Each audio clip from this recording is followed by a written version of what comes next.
start tonight. You fill my soul with light the day we met. I don't wanna leave your side. Have me by your side when the sun sets.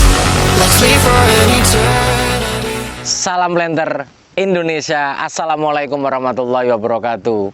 Di sore yang berbahagia ini kita akan membahas apa sih konsekuensi ketika Anda memilih bibit unggul. Bibit unggul kelapa sawit merupakan sebuah bibit yang mana bahwa jelas persilangannya, di mana indukannya itu diketahui.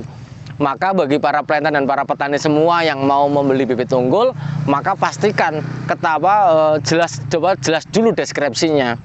Produksi mana, indukannya apa, hasilnya berapa potensi janjang per pokok per tahunnya, dan berapa ton per tahunnya itu jelas. Lah, pertanyaannya selanjutnya adalah bibit unggul itu apa sih sebenarnya? Bibit unggul adalah bibit-bibit ataupun kecambah yang memiliki potensi produksi yang sangat bagus, bukan tanpa sebuah konsekuensi.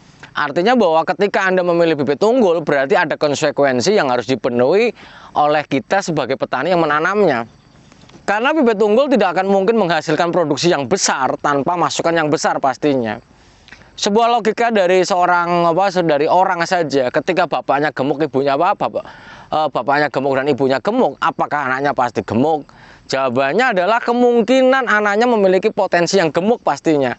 Namun apa jadinya ketika anak tidak dirawat, tidak dikasih makan, terutama lagi dia sampai stres, maka tanaman anaknya juga pasti akan menghasilkan sesuatu yang tidak pas dengan indukannya. Lah, ketika kita udah memilih bibit unggul, maka konsekuensinya ya jelas bahwa perawatannya juga harus optimal, kemudian pemupukannya juga harus penuh. Artinya penuh ini lebih bagus menggunakan rekomendasi yang ada.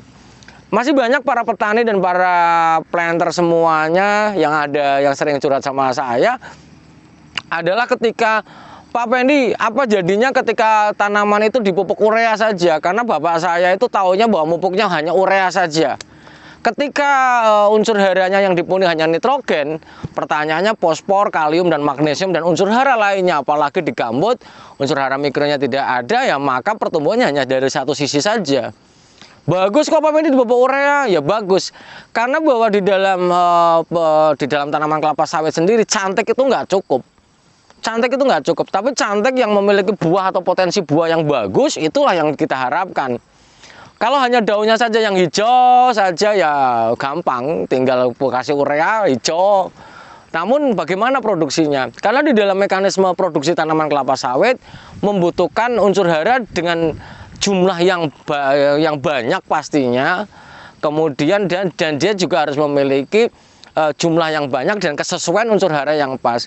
Jangan sampai kita melakukan pemupukan hanya kebutuhannya satu saja. Karena di dalam tanaman kelapa sawit yang dibutuhkan tidak hanya nitrogen, fosfor, kalium, magnesium dengan jumlah yang relatif besar. Sekarang sudah banyak rekomendasi yang disarankan yang bisa menjadi acuan di dalam kita berbudidaya kelapa sawit, apakah di gambut atau apakah di mineral. Itu yang ingin saya jelaskan bahwa berkaitan dengan bibit unggul. Salah satunya adalah bibit unggul ini yang ada di belakang saya, DP Shine. Ini salah satu yang potensi produksinya menurut saya sangat luar biasa pada saat ini.